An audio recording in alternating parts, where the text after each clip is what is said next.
Evening, everybody, and thank you all for joining, and thank you all for watching tonight. We've got a very special guest, and he was here about 10 seconds ago, and he's had to bail out because his camera wasn't working. So we're going to try and bring him back in. Hopefully, we'll get back in without any problems, and we'll start the podcast proper when he gets back in. He's a real nice guy. He's a Yorkshireman. He's a veteran. Did 22 years in the British Army, and he's now getting involved in politics with the SDP, which I think is commendable because obviously we need good men in politics because there's so many bad men in politics at the minute and so many weak men in politics at the minute. So he's a leader. I think, again, without sort of stealing too much of his thunder, he ended up as a regimental sergeant major in the British Army. I think this is Dave coming in now. Let's just see.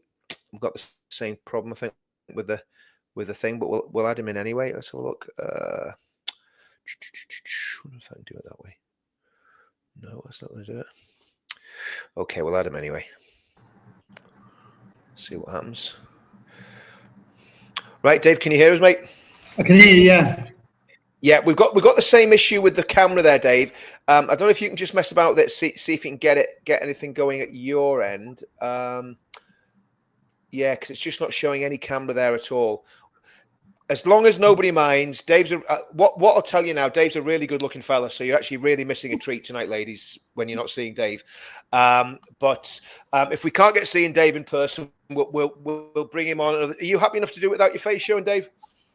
Yeah, I'll be mysterious, no problem. Yeah, okay. If yeah, exactly, mysterious man. I mean, without stealing your thunder, Dave, Mo said that you did a lot of time in recce, so that's why we're keeping you hidden. We don't want our recce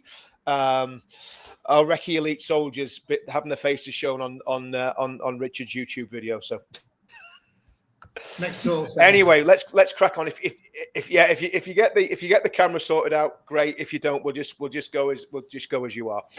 So, cool. Dave, tell us a bit about yourself. Obviously, Mo's told me a bit about your background. Just give us a bit about you growing up, and obviously why you joined the British Army and just what regiment you served in and how that all panned out well, obviously you can't give us the whole 22 years in 5 minutes, but just a quick background to who you are so people have a good idea of who you are and where you're coming from. Yeah, my name's Dave Bettney. I grew up in South Yorkshire, born and bred on a council estate.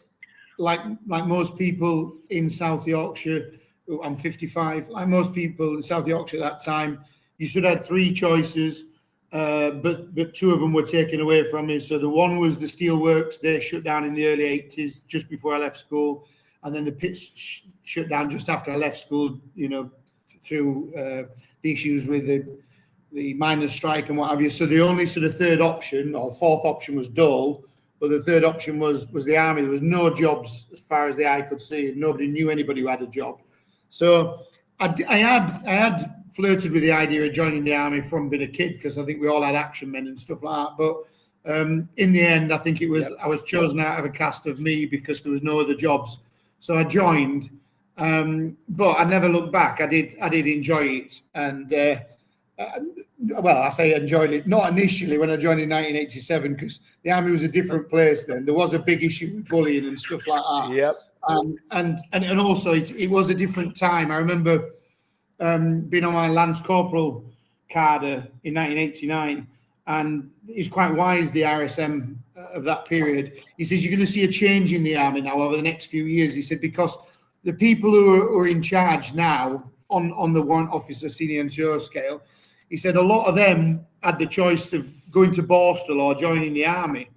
He said, so, when they're in the 60s and what have you, he goes, and they're just dying out now. They'll be coming to the end of their careers. And so you will see the army change, and it did. It became a lot friendly. It was still obviously the army, but it was quite brutal before that because you did have a lot of bullies in charge of key positions, and so instead after that we got more professional, as I should imagine, as an army. But that was I loved it. I loved every second of it, but it was a bit brutal in the early days because for the reasons I've said, it wasn't. I mean. Yeah, totally. I joined in 1985, Dave. So I signed up in 1985, started my basic training in early 1986. So I was going through probably the same things that you were going through at the same time. What regiment were you in, Dave? I started off as 13, 18 Hussars, and then we amalgamated to become Light Dragoons. So all I ever did was reconnaissance. That was my job for 22 years. Brilliant. And right. so, okay. Yeah, that makes sense. Yeah. Just to give context, I was born in 1986. Right. Yeah, you could nearly be my son. Mo, you must have had a really hard paper round, mate. I'm telling you, you must have had a hard life. No. I mean, you know, so you did recce. What was that? I mean, what was that like? I mean, I was in the infantry, so mine, you know, my career was basically, you know, section attacks, you know, skillet arms, all that sort of stuff. That was kind of what we did. But what did the Light Dragoons do? What was your, obviously, you know, if it's not, you can't share some trade secrets. What was your sort of normal day job on a deployment? Because I know you did Afghanistan and you did, I think you did Bosnia as well. Did you do Northern Ireland at all, or did you not? No, I didn't. I put in twice to go to Northern Ireland, but each time I had a career course. Yeah. So it was one place I've always felt I missed out on because everybody who served there. But having done Bosnia, Iraq, and Afghanistan, I was happy with my operational tours. You made up for it. Yeah. The level we got to, but at the time, Northern Ireland was the nearest you came to sort of war, as it were, before you'd gone to war. So absolutely. It's a regret I've always had, and I've always felt embarrassed about it because my mates, you know, everybody else or most people I know had gone, but I never did. So I got the 4 white feathers for Northern Ireland. Well, do you know, I mean, I tell you what, I mean, you know, I did 2 years in Northern Ireland when I was 18, 19, and it was certainly a baptism of fire. But I think you guys that did Afghanistan and Iraq, you know, you had it hot and heavy. You know, the people that were actually at the sharp end had it hot and heavy for a good few years there as well, Dave. So I don't think there's any, you know, I mean, the bottom line is whether it's a bullet in Northern Ireland or a bullet in Iraq, it's still going to have the same effect, isn't it? Of course it is, and obviously those theatres of war were far more kinetic than you know Ireland and what have you. But it's just we've got a long history in Ireland, haven't we, as the British Army, and it's where everybody cut the teeth. So totally, it was something that I missed out on. But to answer your question, like recce was always the ginger step kids because we weren't infantry, we weren't tanks, and whenever we deployed anywhere, people always misused us. And they went, oh, well, you know, they would use us for crazy tasks. We're like, well, that's not you. Because as you know yourself, the battlefield split up into, or was back then, it's different now, but you had long-range reconnaissance, which was SAS. You had formation reconnaissance, which was us. And we had close reconnaissance, which each infantry battalion and tank regiment had their own COP platoon or COP platoon, you know, close observation platoon or the recce troop if it was tanks. So we sat theoretically in full-scale war in the middle of that, so in front of a battle group, but obviously not as far up as special forces would be because they would work, you know, 150 mile in front of whatever. And as thing was supposed to be 75 mile in front of tanks and infantry. That's the theory, the Cold War theory. So that's what we practiced for on our own all the time, and nobody like really knew the existence. And I think if I mean, again, just from sort of memory, I mean, I only did 7 years. I got out in 92. But from my memory with what you guys were doing, you did quite, your courses were quite hard courses. You did all the LERPS courses and all that sort of stuff, didn't you? The long range recce course, am I right? Was that you guys that did that? We flirted with all the like special forces stuff, but we didn't. Yeah, we were just, as I said, we were the ginger step kids. If we deployed, so for Bosnia, for example, not in the early days, it was fine. During the war, we went as Light Dragoons, but in later tours, then they would assign one of our squadrons to an infantry battalion, and they would just use us for literally filling sandbags or something. They thought we were like pioneer company or something. Oh, goodness sake! You know, it was. I remember going on one thing and doing the beat up training for Bosnia with the Yorkshire Regiment, and we were a Yorkshire Regiment anyway, but you know, the Yorkshire Regiment from the infantry. They were giving us all these tasks. Like, they thought we were bottle washers or something. Anyway, we were trained in lots of different weapon systems, everything from low level infantry tactics to everything from forward air controlling and everything in between. So it was only Iraq wasn't so bad because we went out and had his own battle group in Iraq. So it was like Dragoons battle group. So for the first time ever, we could say, look, this is what we do, and people are like, oh, I didn't know that. And then same with Afghan, it was like Dragoons battle group. So we had a company of Mercians attached to us. We had a company of Grenadier Guards attached to us, and it was our what they call it. It was our train set then. So we could do our proper reconnaissance job that we trained for all as life. And we spent, I think we did in the recce vehicles that we had at the time. They're now on Jackals and what have you, but at the time it was scimitars and Spartans and that sort of thing to get us around the desert. And I think it worked out in the 7 months that we did. We did about 2.5 times. The track mileage was 2.5 times around the earth that we did, because we went everywhere from Barum Char on the Pakistan border all the way up to Musakara and everything, and all towards the disputed region, the tribally administered areas between Pakistan and Afghanistan. And we used to take a load all as kit with us. But if we had a particularly, there's only a couple of times this happened when we were particularly heavy fighting, then we would have ammo and what have you parachuted to us and supplies. And we just got them and put them on his vehicles and carried on. So we did our proper recce job for the first time ever in my last sort of 3 years of my army career. And so I was like, thank God for that. I managed to do it. So we'd done soldiering, but we'd never done his job. So that was good. I enjoyed that. I'd got my lads. There was like 120 of us, and we were out for a month at a time. And we'd come back to camp for about 3 weeks every month just to collect mail and what have you. But there were nearly a month-long patrols, 2 weeks off, whereas everybody else were in major camps, and then the infantry were in the FOBs, and they would patrol obviously outside the FOB, try and clear a couple of miles and come back in. But we were out on the Pakistan border and we were trying to find the enemy's logistics supply line and everything else, and obviously brass them up in their areas rather than waiting for them to come. And like the FOBs were just they were just magnets for attacks, and most of the infantry just had to defend most of the time. They would go out and do clearance patrols, but it's very difficult because, as you know, the fire you go out from a FOB, the weaker you are, because you go a couple of miles out, you're very thin on the ground.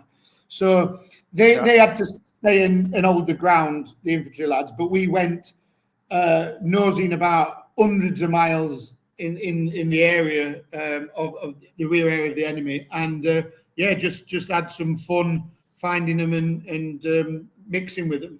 So it was great. It was a great. I think that's brilliant. I mean, I think it's great, and it's really interesting. I mean, just knowing the way that, like I say, I was only a short time, but knowing the way the army works, and you don't have to be in the army too long to realise that there's a lot of dick swinging. There's a lot of people misusing people and not really understanding fully what's happening, then covering their own arses, but even though they don't understand what's happening.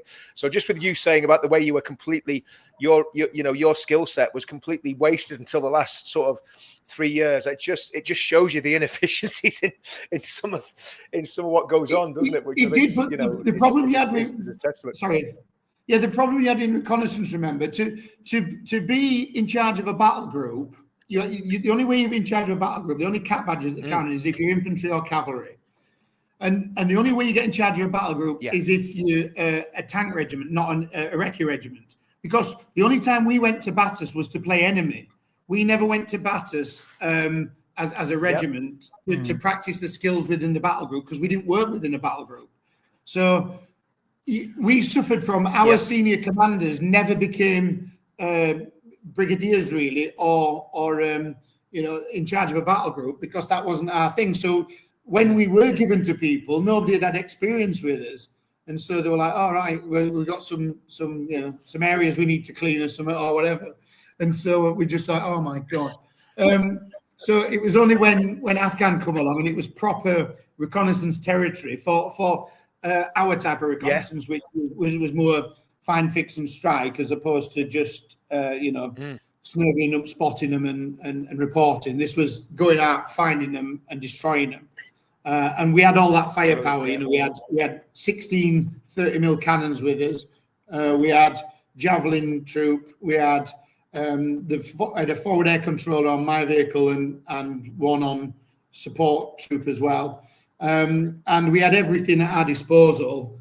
I say everything. We were a tiny battle group in its own way, and that's what reconnaissance is. It has its own it has its own foxhounds, as we call them, infantry. It has its own tanks, which are not because they're little scimitars, but it has everything it needs to be a little battle group on its own and go around and wage its own war. And Afghan was ideal for that. And I'll say now, I had a lot of Afghan. respect. Were you?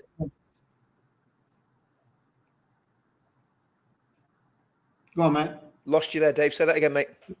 Yeah, I just said. No, say that again. Lost you there, mate. Yeah, I'd got a lot of respect for the Taliban. They were a very tenacious enemy. Yeah. Well, I mean, they've been at it for a long time, haven't they? Because they've been at it with the Russians, and then obviously, they were at it with each other, and then of course, the Allies, drop in on them, and they've been fighting, I think, since 1979, non-stop, pretty much. So, they've plenty of experience, and in terms of that sort of formation. So you were in scimitars, you and how many vehicles did you have in your unit under your command? Because obviously, okay, the CO's in command, but you're the RSM. I take it you were the RSM at that point. Were you when I you was the Sat Major. I was Beast Gun Sat Major. The Afghan tour. Yeah, on Afghan, Okay. I was Beast Gun Sat Major. Right. So okay, so you're right. So you're a squadron. Yeah, we were a squadron, and we had what would it be? 16 scimitars, about 6 Spartans. I think it's about 20, and then we had a few Winnipes and stuff with us. I think it was like 20, a package of 25 vehicles, and maybe a few more actually, because we carried our own fuel as well spare. So yeah, there was about probably 30 of it, a group of 30 vehicles, and we were given instructions by the brigade commander of the areas he wanted us to sort of have a look in.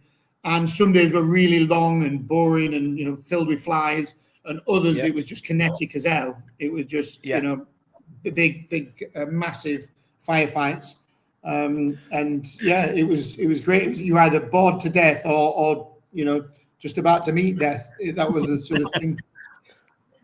That's the way it's meant to be, isn't it?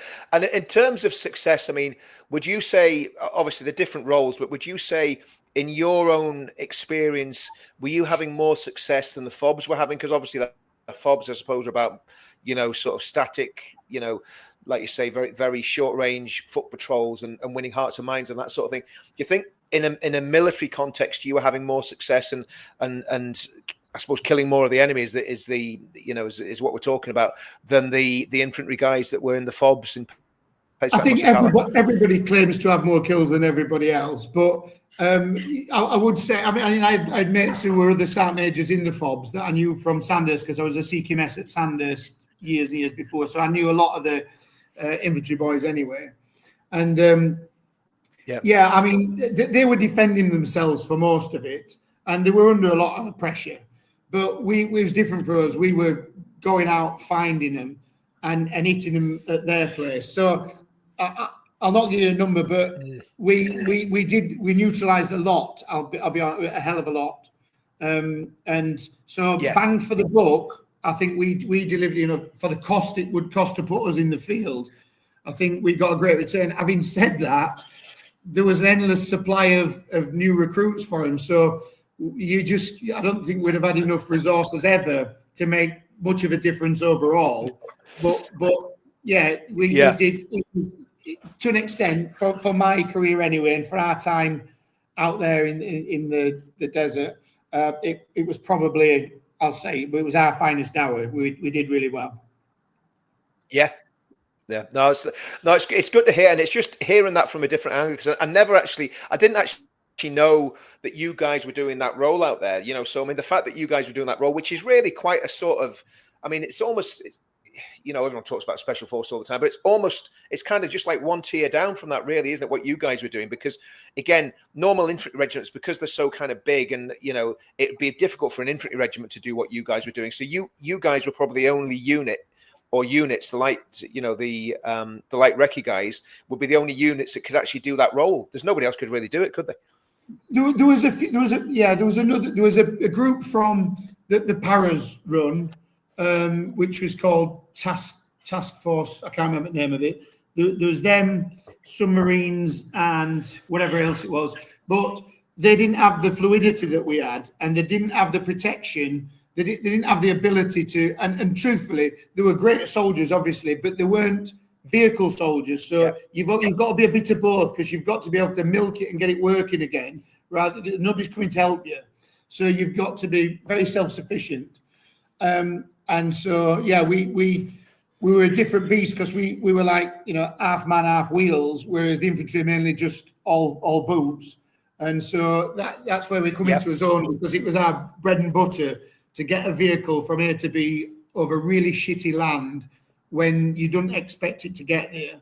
And so, yeah, but to answer your question, no, we that role is like a semi-special forces role. And in our reconnaissance role during the Cold War, the Russians used to treat us at where we were on the battlefield. Their tactics was that we were special forces. But truthfully, the average infantryman is probably far more robust than we are. And, you know, he's a little killing machine. But, yeah, it was our time that time.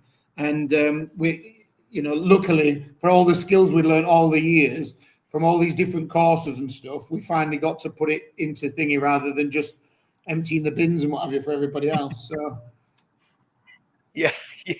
Well, I mean, I think that's a great story. And what I mean, obviously, without sort of traumatizing anyone, what sort of casualties did you guys take? Did you get away pretty scot-free, or did you take some hits? We took some hits, but none of my lads died. We had a few injuries. We had a few vehicles blown up. Yeah. A few vehicles destroyed totally. In fact, they were destroyed, but then we had to use javelins into them so that nobody could use them again. So they were made immobile and immovable, because we were hundreds of miles away from anybody else. You can't tow them anywhere. So you know, a couple of times, and one in particular, we had to use our javelins on our. We'd already lost the vehicle, and then we had to spend. I think the javelin missile was like 40 grand a piece, and we had to spend a couple of them just like adding insult to injuries, wasting a vehicle.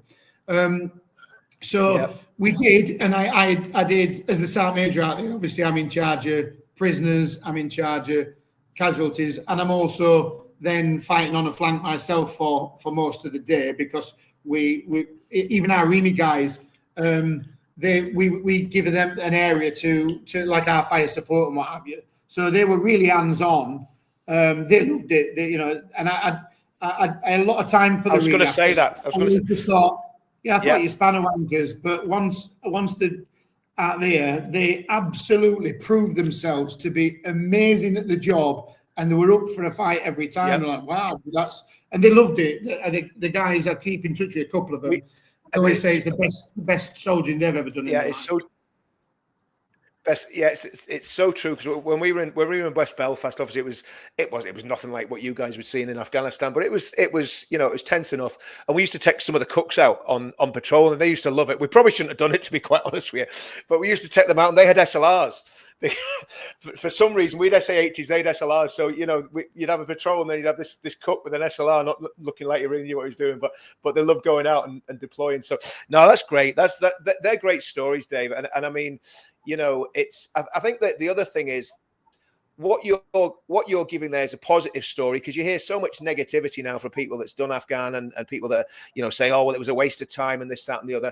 What do you think about that side of things? The people that are saying, well, we didn't achieve anything and it was a lot of blood spilled for very little return. What's your take on that?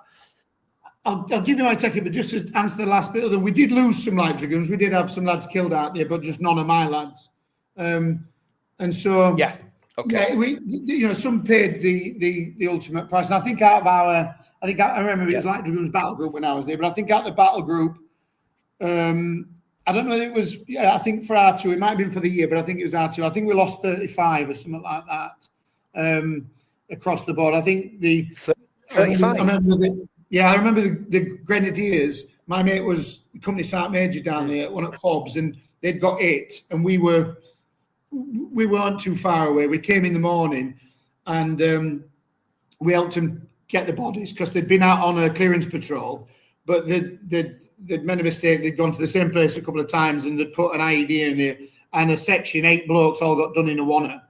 And so we went down the next morning and went in front to put it's a ring of tin, really, with a symmetry. It's not a ring of steel, but we're to put a ring in front of them so they could go get the lads and get them back at first light. And so the reason I said that is, that's like, I think it might have been 6 or something, but it was like 6 or 8 in a one. In fact, it was however many was in it. I think it was a section. None of them come back. So we had to wait till morning then to go get them. So that gives you the numbers, just in one night in one place, you can lose, 6 or 8 or whatever. Yeah. So, was that a vehicle? Was that a vehicle? No, that was a foot patrol. That was a foot patrol got wiped out. My goodness, 8. Wow. They'd seen them there a couple of times. I think they put a daisy chain or IEDs, but it absolutely, I can't say too much because obviously there's somebody's sons and things or whatever, but, Exactly. I'm not mentioning names, but, the weapons that were melted into them, they're just absolutely, wiped out. So it did happen. It was brutal. But I would say it was lucky for me. It was one of them sing while you're winning. And so I have a different take than other people to Afghan, and I'm very lucky to have had it the way I had it. It would have been totally different if we'd have been taking the level of hits that we were giving to the enemy. And so to answer your question, I personally really enjoyed Afghan. I didn't. It's full of flies. It's thinking, but as a sergeant major, and as reconnaissance, when you've trained for all that time, it was. At mine anyway, whether I was good or not, I don't know, but it was our finest hour. So I loved it, if you can say that about war. Absolutely. Absolutely. And I do, I was an absolute prick. I had my own pith helmet and everything. I thought I was at Rorke's Drift. I was absolutely sold into it all. I loved it. I loved every minute of it. And so, for me, it was a great thing towards the end of my career. But to answer your question, like, was it worth it? Truthfully, no, not overall, because if you remember, we went for very vague reasons. What we're going for? We're going because girls are not allowed at school. Okay, all right. That's an infringement of civil liberties. And if we are stronger than other people, then we should try and help the weak. But then when you get there, and I'd spoke to Mamos about this before, there's sort of 2 harder lines of Islam, and one is the Sufis in Saudi Arabia, and the other is, I think it's Deobandis or whatever it is in Afghan. And so unless you were gonna kill the people to set them free type thing, you were never going to change them. You would have had to at gunpoint get everybody to change their version of Islam, because it was a fairly strong one, and that can't happen. So really, you got to say to yourself, we could never change that anyway. And I got a great quote from one of the tribesmen out there. Well, I say great quote, it's probably not that great, but he said, I was talking to him because we're always on the ground trying to talk to people and get information, what have you. And I said, yeah, we're here, we're going to be here for the next 20 years. I was lucky enough as a warrant officer to be on a briefing with somebody quite high up from the State Department in America, and they're saying these are the reconstruction program for Afghans. So I'm thinking, yeah, we fight the war, and then we're gonna bring all sorts and flood them with modernity type thing. And obviously that never happened, and what have you. But an Afghan tribesman said to me, he said, "You'll not be here in 5 years' time." Or whatever. I said, "Oh, we will. There's a big plan. We're going to." Remember, the British Army's had its ass handed to it about 4 times in Afghan over the couple of 100 years. And so we're like, "Oh, I'm lucky." But they're like, "Mate, every time you come, we do you." So it was. He says, "You've got the watchers. You own the watchers. You've got the technology business because you've got the watchers, but we've got the time."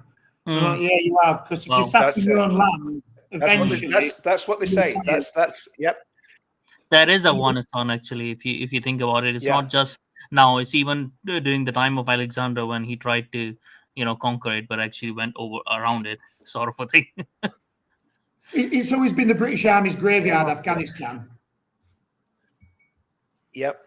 So, and I mean, I think it's interesting you're saying about the Deobandi as well, because Deobandism was a reaction to the British Empire. It was a fundamentalist, Muslim reaction. It started in India, believe it or not.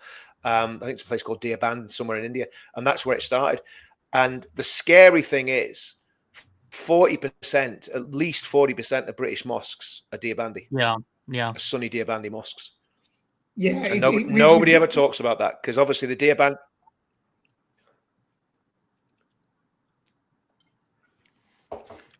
Sorry, Dave, I lost you there, mate. Yeah, so it was. I could see, Mummus, it was you that froze, or I don't know, but I could. Yeah, I think I was still in it. Yeah. But yeah, you were talking about the mosques in the UK. It's not one of them when you're trying to talk about other team, you go before anybody says, "Oh, I've got loads of gay mates," type thing. But no, but with Islam, my best mate in the world and business partners, a staunch Muslim, but he says, "Oh my God, what are you doing in the UK? Yep. You are absolutely inviting in what will probably end in a civil war at some point, which is crazy. It's crazy." So it's darker than people think. And before anybody says Islamophobe, no, the best mate in the world on the planet is a Muslim. But you've got to either not know anything about the world or live under a rock not to know that we have imported, like years ago when Muslims used to come to our country, a lot of them were, and still are, some amazing people who come with their families and what have you. But the changing point, remember, was 1979 when Ayatollah Khomeini, it's Shia, not Sunni, but it was what they call the Cloak of Islam, came over the Middle East, and it started to change how everybody saw the West and how everybody saw themselves. And so anybody prior to that date was just somebody who'd come from a former Commonwealth country, come with a family, wanted to work in textiles or whatever, and had different religion, had different dress, but essentially were just family people cracking on. Since that, there's been a lot of effort from small groups, but successful groups in the Middle East and the Muslim world to really sort of fire up the jihadists and get the very worst ideas of Islam and then push them into the very heart of Europe. And it's sad really, because we went to Iraq and Afghanistan. Both, I will say now, were illegal wars. We shouldn't have gone, but we're doing what the politicians said, and the politicians say that they're doing what the people wanted, but clearly not just what the globalists wanted or whatever. But while we were going to these places and trying our best to sort of separate groups of people from fighting each other, whether it be tribal fighting, whether it be especially the collapse of Iraq after Saddam Hussein, there was a big power vacuum. And so everybody's trying to fill that. And you also had foreign fighters from all over the world flooding in to have their operational tour and making Iraq even worse for the Iraqis. And so, we at the very time we were sent to Muslim lands to so-called liberate them, we were filling our country up with people that didn't like us for some of the right reasons, because we've just been firing at some of their guys. But behind us, they're just filling it up with people that are not compatible with most Western ways and are totally different from the first lot of Muslims that came to the country for a long period, really. So I think when they talk about Islam, you've got to look at anybody post 1979, and not exactly that date, but Islam changed. Most people, and if you remember in the 70s with the Beatles and stuff, women could travel in Afghanistan.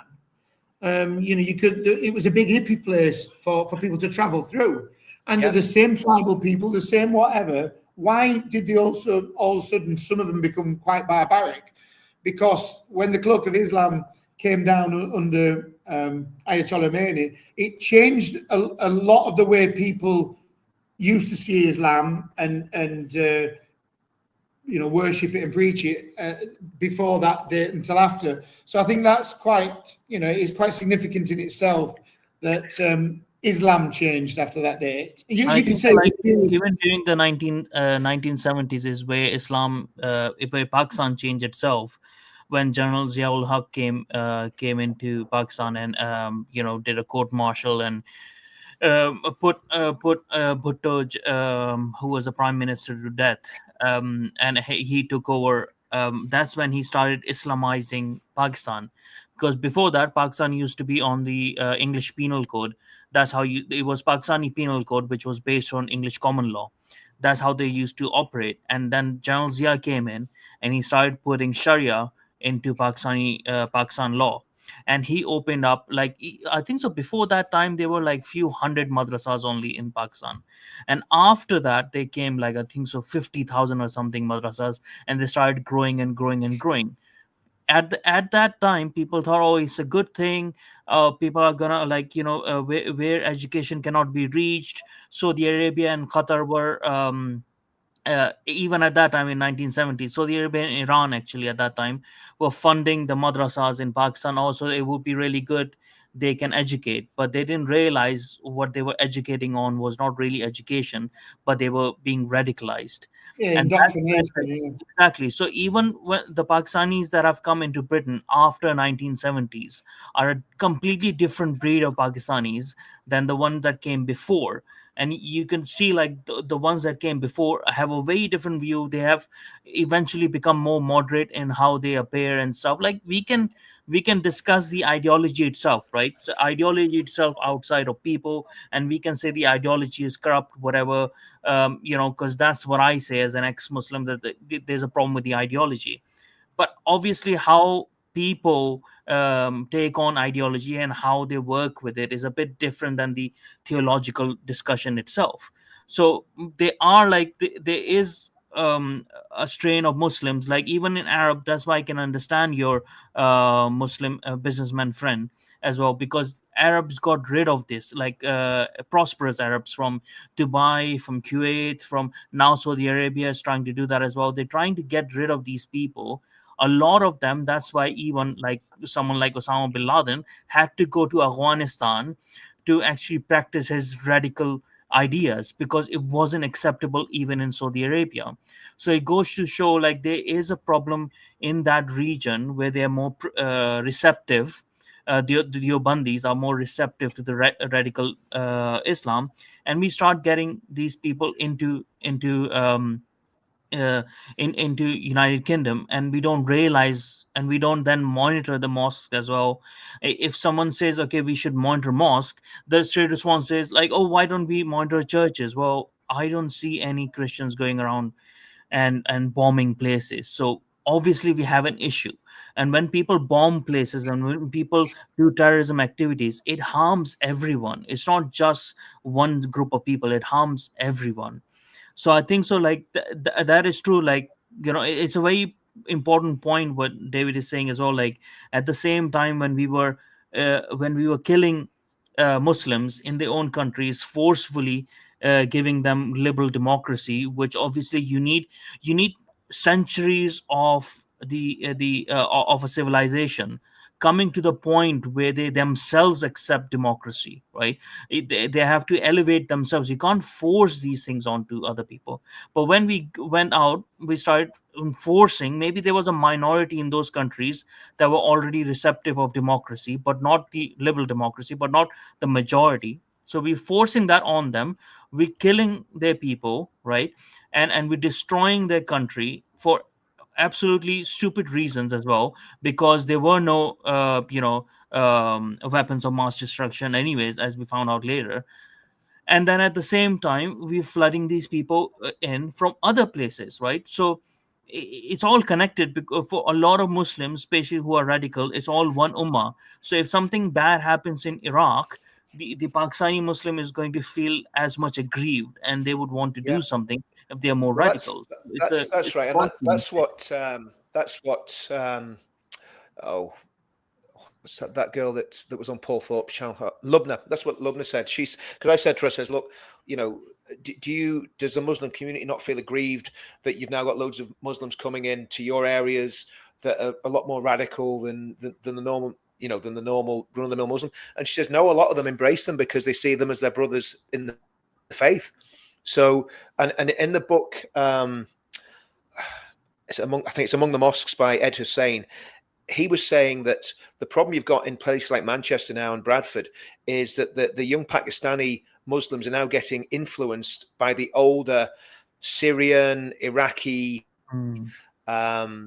Sudanese, Lebanese Muslims who are coming in, who are radicalized, and they're going to the mosque, and then they're now re-radicalizing a young generation of Pakistani Muslims who might have been a bit more, if they'd got the chance to listen to their parents and this, that, and the other, might have been a bit less radical, but they're actually getting pushed towards those radical strains. So rather than radicalization becoming less, it's becoming more. And Dave, what's the answer to this? I mean, we've talked about this so many times on different podcasts. What do you think the answer is to this? I think we've got to have a potential, like you said, there's a potential for real conflict. Yeah, I think unless we have honest conversations with everybody, and including obviously the Muslim community, and ask, where do you see this country then in 10 years, 15 years time? What would you like to see? And if they say the same as, like, well, a liberal democracy, whatever, if they say like some do, Sharia law and the rest of it, then we've got to decide that these people that think like that are not compatible with Britain. Now, of course, if you're a British citizen, that causes other problems as well, because we can't, we've all got rights as British citizens. But I think anybody who's not born here that doesn't share our values should be made to leave, because I go around the Middle East and I'm allowed my own values. I'm not allowed to project them on anybody else. And if I disagree with how they run their country, I've got an option. They can either kick me or I can leave, but I don't stay and tell them that I'm not happy with it. So we're going to have some trust. Obviously, there'll be tears before bedtime, and it will start some kind of conflict, but that's coming anyway. So you either deal with it and then talk to most people and send them into something decent together, whatever, whether we're black, white, or covered in shite. Are we going to come together and do the best and look at it like a football team, and we're going to try and get up the league, because as a country we're not doing that well. We keep slipping down a position every year. So together we can do it, but unless we find some what they call it, some factors that bring us all together, we're just going to balkanize Britain, and it will become like the Balkans, and then you will have the Bosnia War, because there's that many different factions all wanting different things. Yeah, I mean, identities. Yeah, I think that's right. And I mean, we've been doing something, Dave, demonstrations called Uniting the Kingdom. What we've been doing, bringing people together from all, we're saying it doesn't matter what colour you are, doesn't matter what religious background you're from, it matters what's in your heart. Are you British in your heart? In other words, you've got red, white, and blue in your heart. And it's been quite successful. They've been quite sort of multi-ethnic, multicultural, but not multicultural in the sense that that's been pushed on us, where you've got these silos where different, beliefs and ethnic groups grow up on their own and never mix. We've been really bringing people together, and I think you've been to a couple of them, Mo, hadn't you? To the United the Kingdom demos. Most of them, to a couple. Yeah. So I mean, we've been doing that at grassroots level, but there doesn't seem to be a willing government to do that. And how can you can't? Yeah, there's two questions. First of all, how the main parties are. They're either globalists, or they're too polite, or they want to go to polite dinner parties, and they don't want to be the one who stands up and says, look, we need a sea change in it. We need to absolutely do a 180 on what we've been doing, because where we're going is not going to be good. And we haven't had either they've been controlled opposition, or we haven't had, the average politician hasn't got bollocks. And we are lions led by donkeys. That is definitely true. And you know, at grassroots level, there's a lot of people want a different outcome for Britain, but our ruling elites, and whoever you seem to pick, they say something, and then smoke and mirrors, guess what? They do exact same as the other team did anyway. But we need to have a discussion, because what the left's done, they've got it totally mixed up between ethnicity, being a multi-ethnic society and being a multicultural society. Nowhere on earth does a multicultural society work. Exactly. Multi-ethnicity, that's cool. It's a couple of pigments of skin color. That doesn't mean anything. Absolutely. And we can all have shared values. What it's like to be British, what it's like to be whatever it is. But what we have done, multiculturalism. They go, what about Dubai then? That's not multiculturalism. There are many cultures there, but there's one dominant one, and that's Islam. And that's if you come to Dubai, you can never have a Dubai passport. You can never vote. You pay your taxes here. You do whatever. And they know that if they did, it wouldn't be an Arab country in 10 seconds. It would be changed to some kind of liberal blob of whatever, and it wouldn't have an identity. And also, their ancestors have built this place, and they've defended, their part of Arabia for thousands of years. To give it to Johnny come latelys for him to turn into some kind of liberal group hug thing. Like, no, I'm Muslim. I'm an Arab. This means something to it. But they've got the balance right here. They say, come and do what you want, do whatever religion you want in Dubai, be whoever you want, enjoy yourself. I mean, I was in Dubai a few weeks ago, and genuinely there's a big mosque, and it was during Ramadan, and then an Irish bar about, 80 meters away, and the mosque would have been there before the Irish bar, and this is a Muslim country, but they have no issue with that. And the guys at the mosque, they just went to the mosque, they'd like say hi as they go past. Nobody's got like an angry version of Islam there. They do their thing. You be you, I'll be me. But it works because the overall dominant culture and rules are of what the Arabs want, and that's fine. Somebody's got to be in charge. But so in Britain, we then said, oh yeah, you can have multiculturalism. That doesn't work. But they wanted to not be racist, which is good. Multiculturalism is a different thing. Multi-ethnicity is a different thing. That's what we should have been heading towards, multi-ethnicity. And instead, the left have brought it in thinking, oh, well, this group can have this and this group can have that. Well, then you've just created tiny little countries that will become bigger countries within one country, and it just becomes tribal. So that was a mistake that I said the left have made. The Tories have been liberals for like 30 years. So we've had a double helping of liberalism from both the left and the old right. And nobody said, look, we draw a line in the sand. Let's have some big chats. Let's get people from all different stripes around the table and talk about where Britain's going to be, our shared values, who's on board with them and who's not. And then at least, when the music stops, we can all have a look at each other, and at least there's an honest dialogue to be had, because at the moment everybody's got their fingers in their ears, pretending it's all going to be fantastic.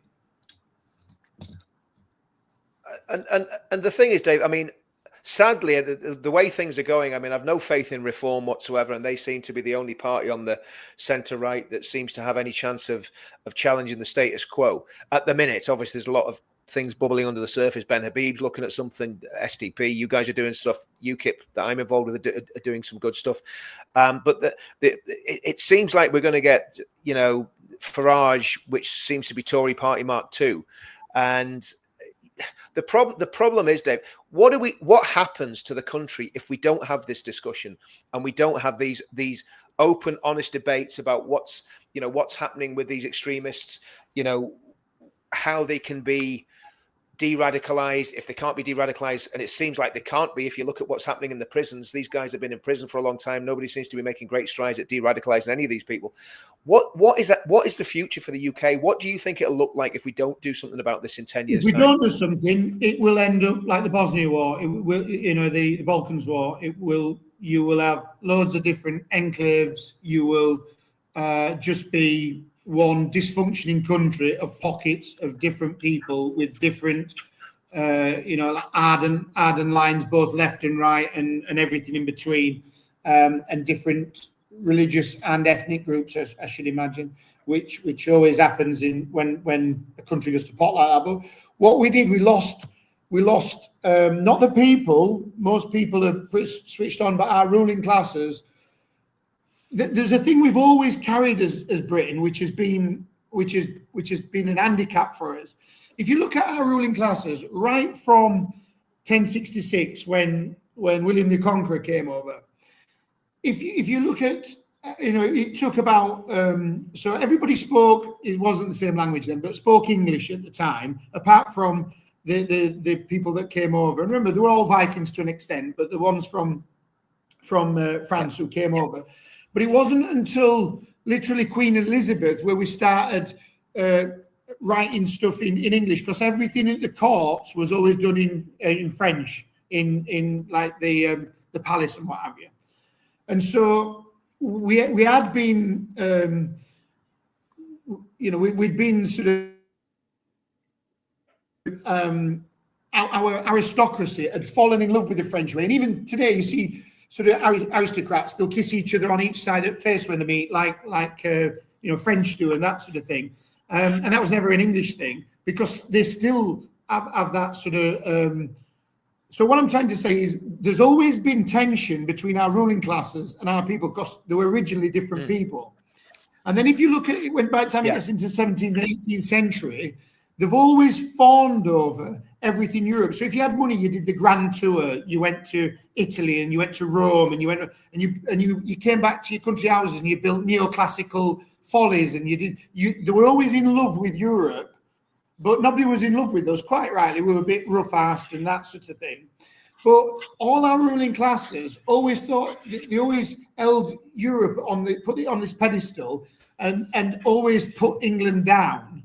They never extolled the virtues of England. Of course, there was some passionate people, but if you look at the way that they viewed culture, it was always Europe and the rest of the world's really intriguing and we're crap.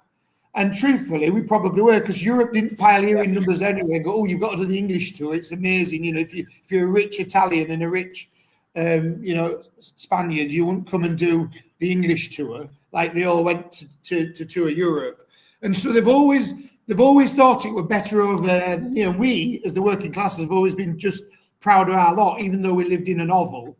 And we're probably quite violent and quite vulgar for most of our thing. We loved it. We loved the fact that it was our soil and we'd been there for ages. And even though we hadn't culturally advanced that much as the lower classes type thing. So we've always had a real love for the soil under our feet and our landscape and our brothers around us, brothers and sisters, regardless of what they are.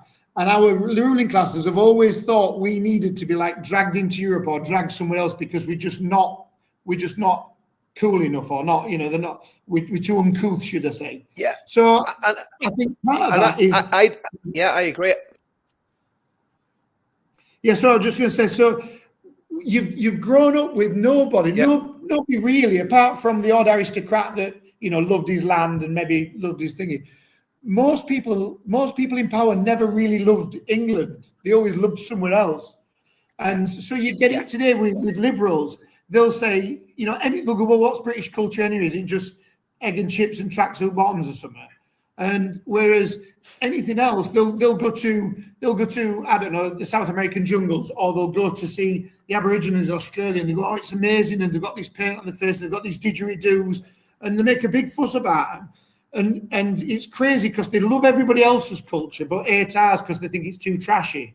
But if somebody just has the most basic culture, they're all over it and they buy the clothes and everything. So we've always suffered from, we're the only culture in the world, our only country really, that suffered from our ruling class pretty much being embarrassed about us and embarrassed about what we do.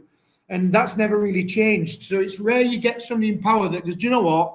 Cut me and I bleed Britain. I bleed this place.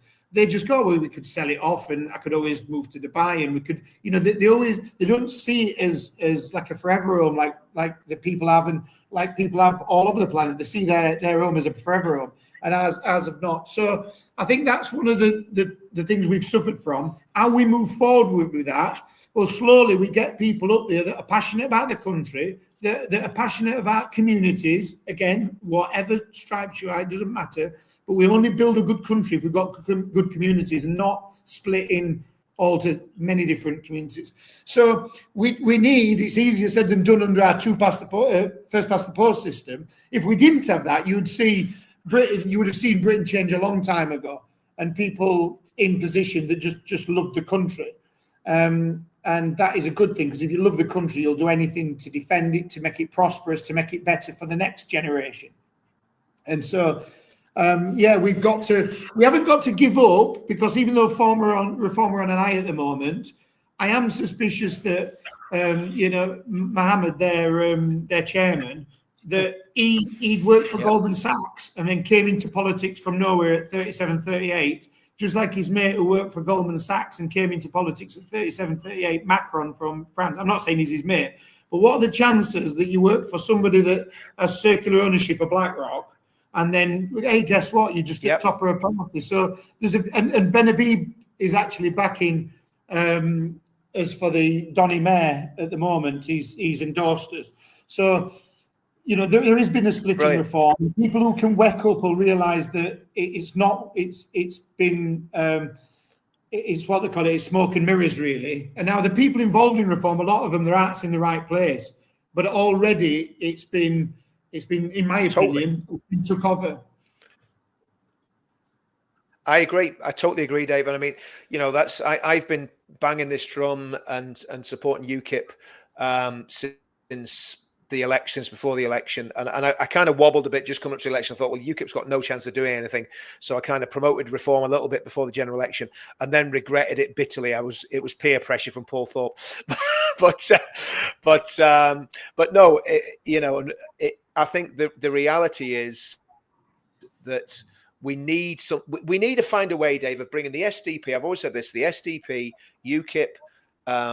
A rump of Reform, get rid of Zia Yusuf, get rid of Tice, get rid of Farage, unfortunately, for everyone that loves Farage, and do something, and get Ben Habib and what he's doing with GB Pack, and get some of the right-wing Tories, and see if you can get this all into a big pot and mix it together.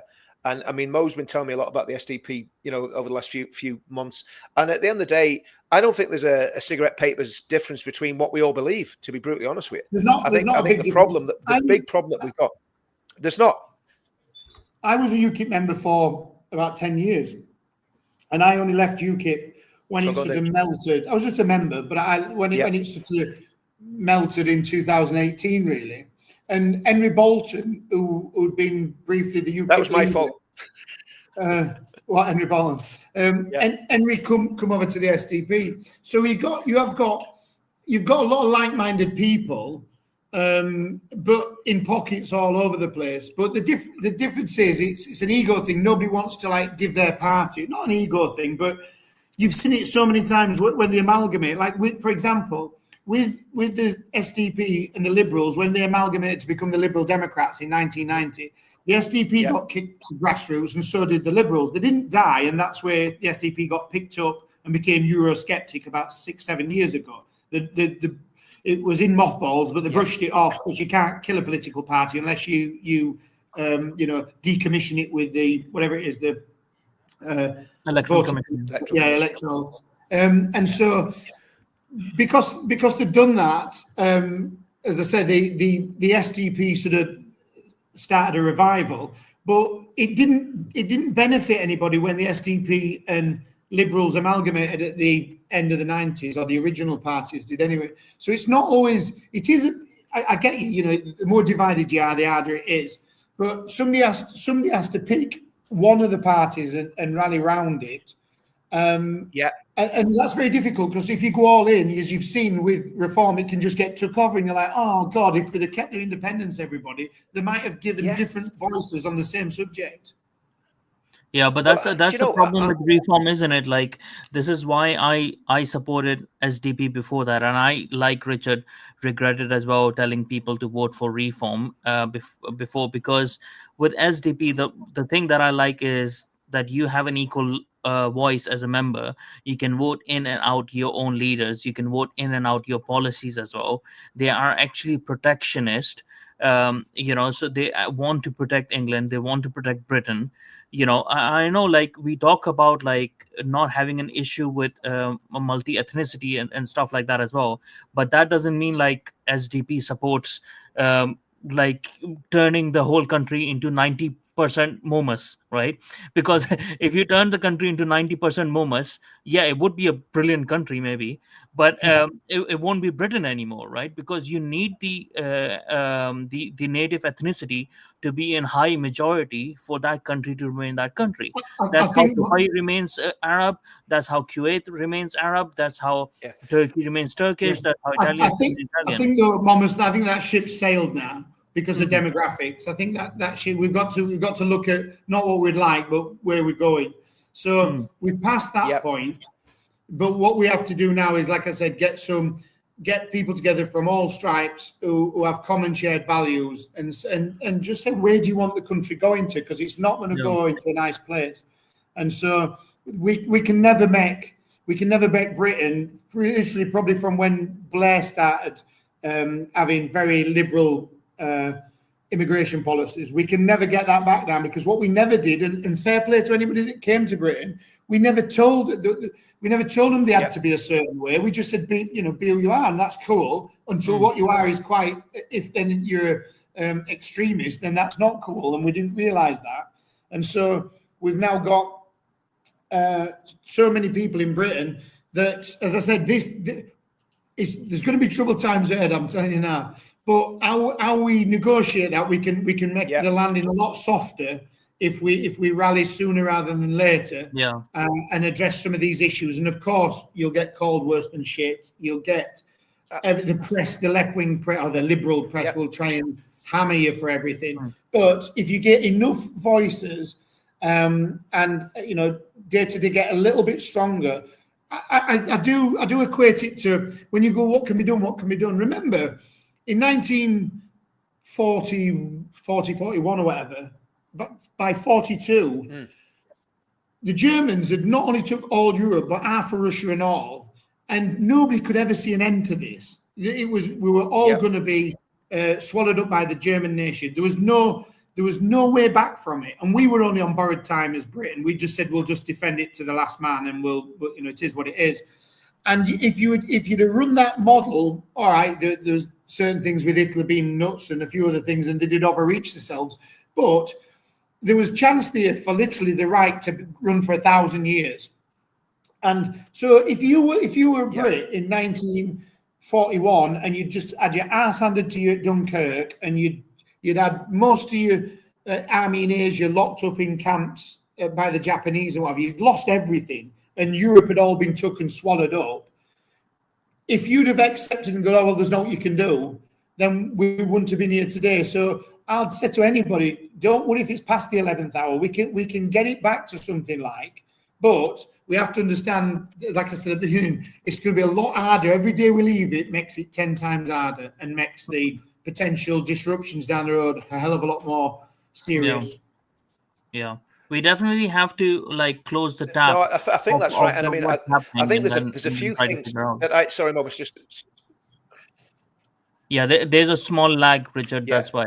I think there's a lag, isn't there? We're sort of talking over each other. But I think the reality is there's 3 or 4 things at play here. One's a cultural thing, and me and Mom was talking about this the other night. And to me, the culture of England is Christianity. I mean, that's the bedrock of it. And if people, whether they like that or not, is up to them. But that's just a historical fact that we've had 1,000 years plus, 1,500 years of Christianity that's kept us moderate and kept us sane and kept us from doing crazy things. So I think that's got to be reinvigorated somehow, and that's something I'm going to be pushing and trying to work on. And then I think with the political side of things, there needs to be this whole idea of what Nick Buckby calls the Grand Coalition, where you bring all the parties. You don't have to lay down the SDP or lay down UKIP. You find some way of getting everybody to work together and give everybody some sort of buy-in, so that you can basically divvy up all the different constituencies and say, well, UKIP's got a good chance in Manchester, SDP's got a good chance with Dave in Doncaster, and find a really intelligent way of doing it. And you can probably do that a lot easier now than you ever could. And that's where it does come down to ego. And, what's the brilliant about what's the guy called that runs the SDP? William Coulson. Yeah. Well, so William picks up the phone to Nick. Nick picks up the phone to Nigel. Nigel speaks to Kemi. You know, Ben's got his new party, so he's speaking to everyone as well. And you've got things like the GB pack. Something like that needs to happen. Otherwise, I think we're going to be in for I mean, if we get another Labour government in 4 years' time, I think that's going to be catastrophic. So we've got to find a way of navigating these waters and getting everybody to work together. Because, like you said, Dave, UKIP aren't going to lay down the baton. Ben's new party's not going to lay down the baton. Reform, well, I think they're, you know, I don't have any trust in Reform, but there's got to be a way of bringing people together in this way to I think, even constituents. Yeah, and I think it starts, believe it or not, with conversations like this, because I'm a big believer that just little conversations around the table, that they're the type of things that have ended up conquering new worlds and doing whatever. And it starts with a few like-minded people. Absolutely. Just seeing what synergy they've got, and then laser targeting that effort into one area and having a breakthrough. And so, yeah, there's definitely some conversations that we all need to do, because I watch, you know, Paul Thorpe's podcast, you know, his YouTube videos and stuff like that. And there are many people, again, from all different backgrounds. All they want is just a sensible conversation. And there are millions of people that would agree. But the trouble is, you have to be organised. And we find the problem in the SDP is because we don't suck up to big business or unions, that quite rightly nobody wants to give us money, because they want to control you if they give you money. Yeah. And the only way you can be way you can be true to the people is if you haven't took money from interest groups. But truthfully, in politics, you need some money to be able to at least compete with the big boys. But as we showed up in Leeds, when we got councillors up in Leeds, all they did, you know, the first year they went around, everybody got us wrong in everything. Oh, you're socialist. No, not to do with socialism. Well, it says social. I know it's like sports and social club. It's not sports and gulags. And like, all right. And then they go, well, aren't you Scottish? No, that's Scotland. This is STP. They've been in mothballs for years. Yeah. But it took us a few times. And then people started like, oh, well, fair enough, but you've got no chance. So we started getting better at each election, just targeting one area. And then a lad put loads of effort in, and then he got in as a councillor just on his own merit. And then another one got in, and then another one got in. And these were big, strong Labour seats, huge majorities that we had to overturn. But we didn't do it overnight. And you've got to replicate that across the board. If anybody thinks this is going to happen quick, even if everybody comes together, it ain't. But it's a bit like Churchill. It's not the end, it's not the beginning end, but it's the end of the beginning. Once we have these conversations and we start it rolling. But it's doable. We've shown it's doable without money, without whatever. And, you know, I stood in the general election and the South Yorkshire Mayor last time. And in the general election, I come 3rd out of 9, Tories and Labour beating me. And in South Yorkshire Mayor, I come last. But in Donny area, I come 3rd and beat the Greens and Lib Dems combined. And I had no campaign on any of these whatsoever.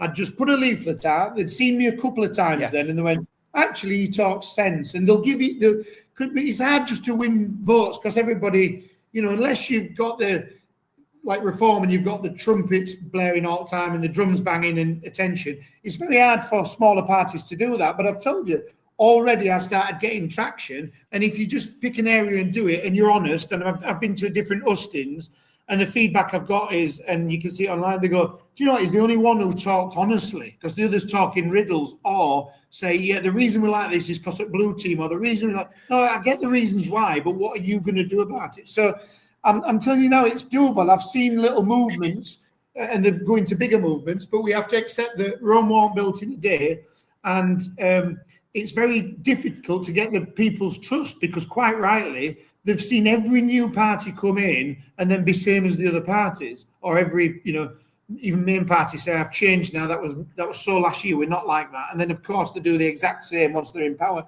So it's about gaining trust off the people. And we can't expect people to vote for us in droves until they trust us. And they can only trust us when they see you regular there and you're giving regular grown-up answers to questions. Like William Clouston's always on Talk TV and other things, and they'll ask him about the boat crisis. They'll Yeah. ask him about the debt crisis. They'll ask him about whatever. And a very learned man, and he'll give you straight away an answer, a yes or no, not a Tony Blair who used to ask him a question and he'd go, yeah, the question you need to be asking is, he wouldn't even answer the question. He had the arrogance to tell them what question they should be asking. Whereas William Clouston will answer it to a T. There's no smoke and mirrors. You know where he sits on everything. He doesn't do the political thing where I'll just try and get every voter along. Yeah, but you're just going to disappoint everybody then by coming up with wishy-washy answers. So it's turning up week after week, year after year, being honest, starting to get a presence, and whether that be UKIPing, let's say, Kent or Summit or whatever, if you do it repeatedly, then they'll not worry nationally that you're not the top of the polls. They'll go, do you know what, we've had some good people, they come and say the right things, and actually they've won me over. But we have no right to expect anybody just to give us all the votes just because it's the right thing to do.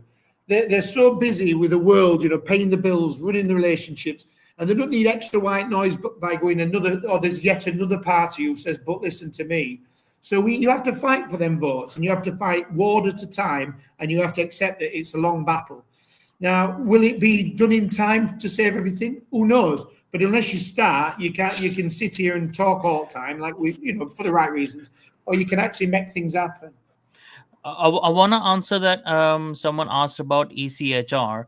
So I did wanted to answer that about SDP, because SDP was the first parties, even before reform, that said that they will withdraw from 1951 UN Refugee Convention, the ECHR, and all other international instrument which deny UK border sovereignty. So SDP policy has been, and it's not just a talking point. So there's a policy laid out of how they will do it as well. Because most of the time what I see on reform is very good at stealing SDP policies. All the policies that they have policy points, they steal from SDP. But they only have points. They don't actually have the work behind it, which SDP has put down, of how they're actually going to achieve those policy points. So most definitely SDP's policy is to get out of ECHR, International Refugee Convention, and any other international conventions that tie us down and stop us from applying our own laws. Yeah, I think that's the only way forward, because again, already with reform, Nigel Farage says we're going to have a referendum on the UN. We don't need UH, that. Yeah. But if you have a referendum, surely the very people who voted you in are voting in for that reason. So then to have a referendum and put it to a bit like the Brexit, where it could go 50-50 again, that's nuts. Just say that's what you're going to do. And the fact that he's going to have a referendum on it, I don't know why that would be, because whenever they don't like, the chances are it's going to get overturned. Vote them in for a policy, not that should be non-negotiable, because you all see the pressure that we've got on our NHS and everything else from the world at the moment. So if you're just on and again, nobody qualifies actually for a refugee, really. France has not been at war since 1944. And so anybody fleeing France, you're about 80 odd years too late. And so, that's non-negotiable, that. And for the fact that Reform want to have a thing, it says to me, they're really trying to nail themselves into centre left. They're talking centre right, but already, to me, they're already filled with liberals anyways. And the important point is, as we saw during the Brexit as well, Farage doesn't really do details. He doesn't have the next step. So he's gonna push something, and he's gonna get it on populism because of it, but he doesn't really have the next steps of how he's going to achieve it. This is why when you listen to William Clouston, someone like William Clouston over there, he will give you those hard answers, not just because he wants to be popular or anything, but he actually knows what he's talking about, right? Because I think so, in all of the leadership, in all of the parties, he's one of the most learned person out there who really knows things inside out. And he is the one who wrote down and put down the new declaration for SDP as well. So it goes to show, like, he is a policy guy. He might not be he might not be your Beyonce of politics, but he is actually someone who will get the work done. He's not just somebody who can get the work done. Everybody's special. Like somebody's good at 100 meters, somebody's good at 5,000 meters or whatever. Farage he carries the room, he carries whatever. But whereas William Clouston is so well read and so knowledgeable on every subject, when anybody gives him a long form interview, it blows them out the water because he can, anything you mention, he can go, well, yeah, that happened in Singapore in 1964, and the reason it went wrong was so and so, and that was tried in thingy, and he's really interesting to listen to and all. But you've got to be somebody who wants proper answers and not just like clickbait and yes, let's change the country. Yeah, but what does that mean? Yeah. And so I am quite lucky to be in his party, as it were, or share the same party with him, because he is probably, and I've worked with some very intelligent people. He's probably the most intelligent person I've ever met, and he's a really nice guy. But he's not a shouty politician, and anybody who reads then doesn't need that. They need somebody who would actually really make big decisions and change. Now, is it our time for SDP? It's not yet, no. But are we building? Yeah, day by day, I've seen a huge difference. I joined them about after the sort of, it's not fall of UKIP because it's still going, obviously, but you know what I mean? When it's peak and it was sort of lost for a bit. And then since Nick's come over, he's sort of breathed some new life into it. But I left about 6 years ago. And I was never political anyway. I was just a member. And then I listened to a podcast and saw William, and I thought, well, it might be small, but it's perfectly formed. And I'd much prefer somebody who knows the right thing to do than somebody who's just popular. And so, yeah, from then, he then started getting more and more people in party, and then we started getting some, what they call it, councillors, and then we've started getting regional guys. And I've had my deposit back last couple of times. I've stood for mayor and general election, and that's without a campaign. That's just with your thing in the mayor's brochure. So if we do start working it hard, I think we could turn it over in a period. And that's all we need. We just need and there's a lot of people working hard in different parts of the country. But yeah, as a group of people from all different parties, we do need to link up a bit and also share. I think we've got a lot to. It sounds a bit big-headed because the UKIP used to be massive back in the day, but we've got a lot to share. We've got a lot of ways we can show you how to win seats really. And I'll say ear up. And we learned them by somebody who left the Lib Dems and come to us, or I should have said, not we as a party, but me. He left the Lib Dems with their stance over Europe because we were always Eurosceptic. That's why Paddy O'Flynn left UKIP as an MEP and come over to us, give us our first sort of like rung on ladder. Then people like he's joined what? Is it just it's a party on paper? But he come across as an MEP. And William had just started at the time. But yeah, it's. I do think there's a lot we can help sort of fellow patriots with. Because if you win in little areas, if nothing else, at least we change the Overton window and start getting people. Then once they're scared that they can lose the seats, they might be actually parroting some of the stuff that we're all saying. And then that gets into the public square, and hopefully then, words become deeds, become actions, and so on and so forth. So I do think we're on a journey here, and I wouldn't worry that there's a mountain to climb, because throughout British history and world history, we've always been at the edge of being annihilated or whatever, whether it be Spanish Armada invading, whether it be the French invading, whether it be the Germans invading, whether it be whatever, if there's a latest version, if there is an invasion as such going on, we'll find a way through it. And yeah, it's never easy.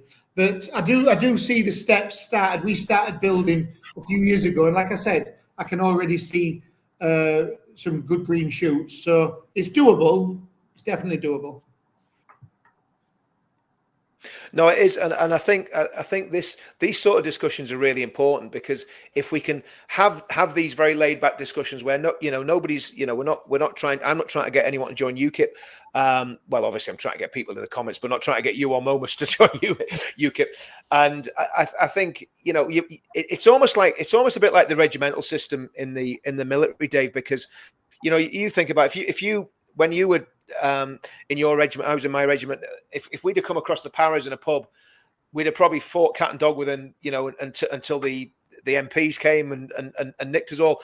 And it's a bit like that with the with the parties. We're all fighting like cat and dog. But at the end of the day, if we could find a way of, when the military deploys, they don't fight when they're on deployment. They fight against the enemy. But in the barracks situation, they'll go at each other like nothing else.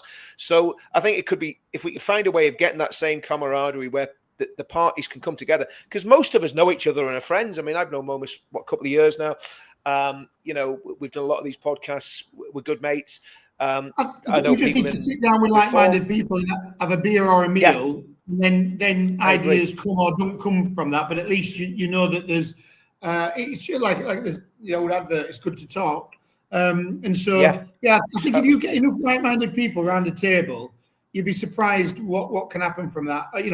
In nefarious ways, like the Jackal Island meeting of when it was 1919 or whatever, when the bankers took over the federal what they call it, the Federal Reserve. Federal Reserve. Yeah, and they were a bunch that met. And obviously, we haven't got their power. But what I meant is, they sat around and they decided the fate of America. Now, I'm not saying we can. What I'm saying is, people around the table can decide things that can have huge, effects in the future. So we probably about 10, 20 of us that are like-minded from all different parts and all different stripes.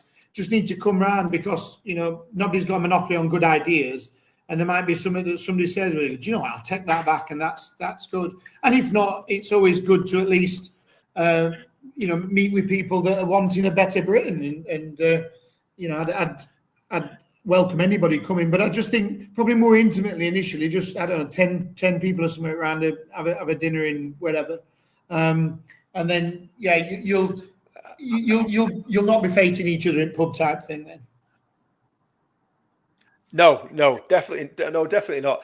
We're too old for that, Dave. Anyway, do you know what I mean? You could have done that when you're 18, 19, not when you're in your 50s. But no, I think so. And the other thing is, Dave, you've got a secret weapon in the SDP. You've got Rod Liddle, and not only is he a very intelligent man, he's probably one of the wittiest men that you'll ever see on any of the talk shows or any of if you see him on any of these things like Question Time. He just cuts people to shreds in a very sarcastic and dry way, and so that's a big plus that you've got Rod Liddle sitting in the SDP. Now, he may not want to sit with the likes of me and Tommy, but we'd certainly sit with him for sure. Yeah, he is a character, and what he's got with sarcasm, he's got an equal helping of intelligence and all. So it's good. It's just always, his comebacks and the way that he can explain it, and his use of English as a writer anyway. But he's just good. You can never get him tongue-tied ever. No, he's a special kind of. There's very few people like him. Mark Stein's very similar as well, but there's very few that have got that sort of dry wit and actually understand what's going on and probably understand what needs to be done as well. So what's next for you then, Dave? What's the plan? Because obviously you're standing. Tell us about where you're standing. What's happening politically and what you're going to do as an individual. I'm standing as Doncaster Mayor on behalf of the SDP. I've done a few things. I did Hustings the other week and a few other bits and bobs. But if anybody wants to see anyway, they can just go to the SDP website, click on, I think it's media, and then there's my points, what I would do for Doncaster, what I stand for, and everything else. But yeah, I think anybody who's listening to one of your podcasts, I would resonate with him because we're all singing from the same song sheet.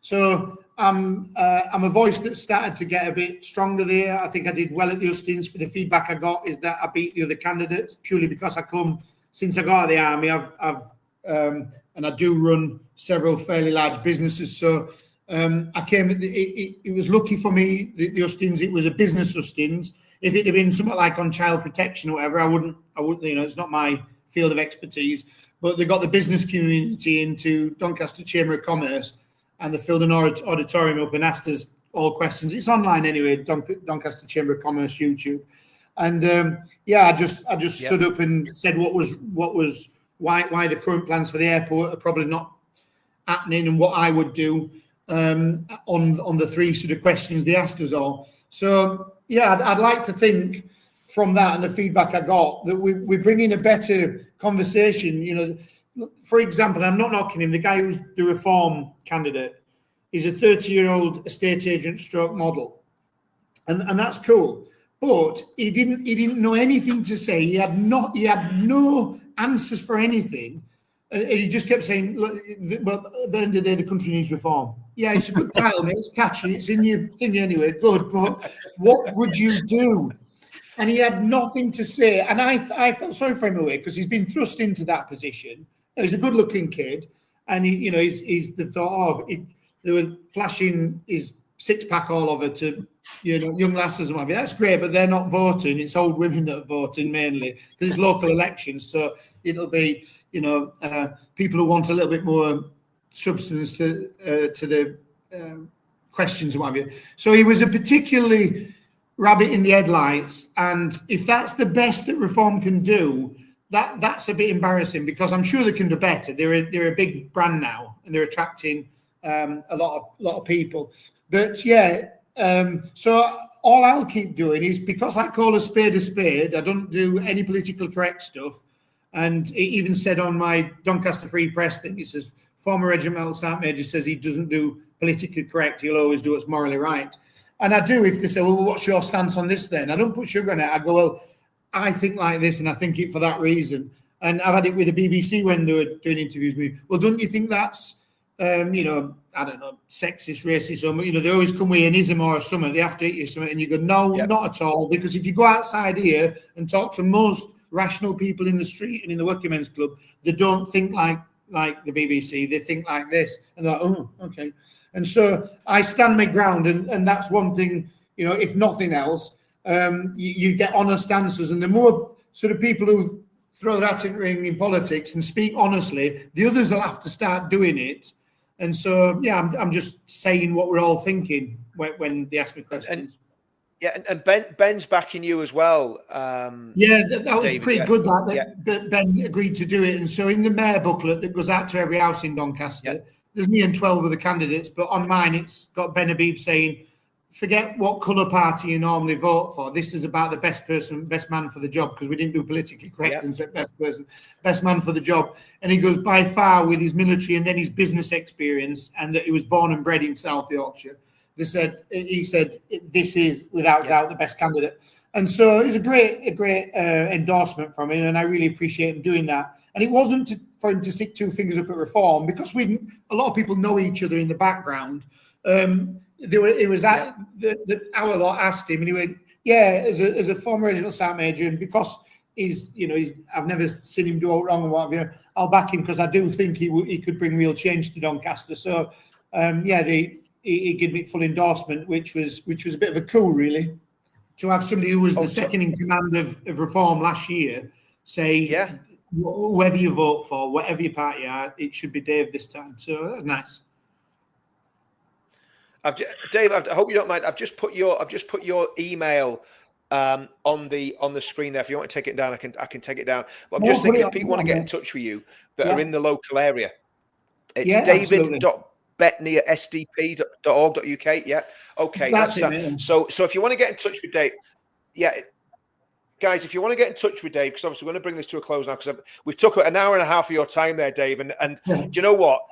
It was my sort of podcast because I didn't have to waffle on. It wasn't like there was no shrinking violet on the. We might not have seen your face, Dave, but you weren't shy. You know what I mean, mate? So, which I think is great, having someone that can talk. You know what I mean? So, if you want to get in touch with Dave, david.bettney@sdp.org.uk. When's that election taking place, Dave? I think when's the actual election?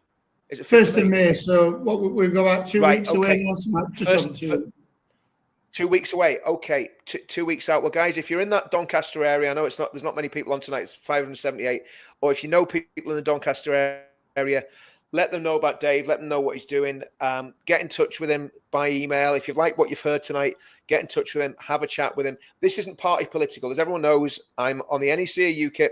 And, I'm not promoting Dave. I'm not saying, vote for Dave. But get in touch with him. Have a chat with him. And I think we've got to keep doing these sort of things where we bring people in from so many from lots of different backgrounds and have a genuine discussion where people can get to know you. It's as simple as that. I mean, they've got to know you, almost getting to know you as well, Dave.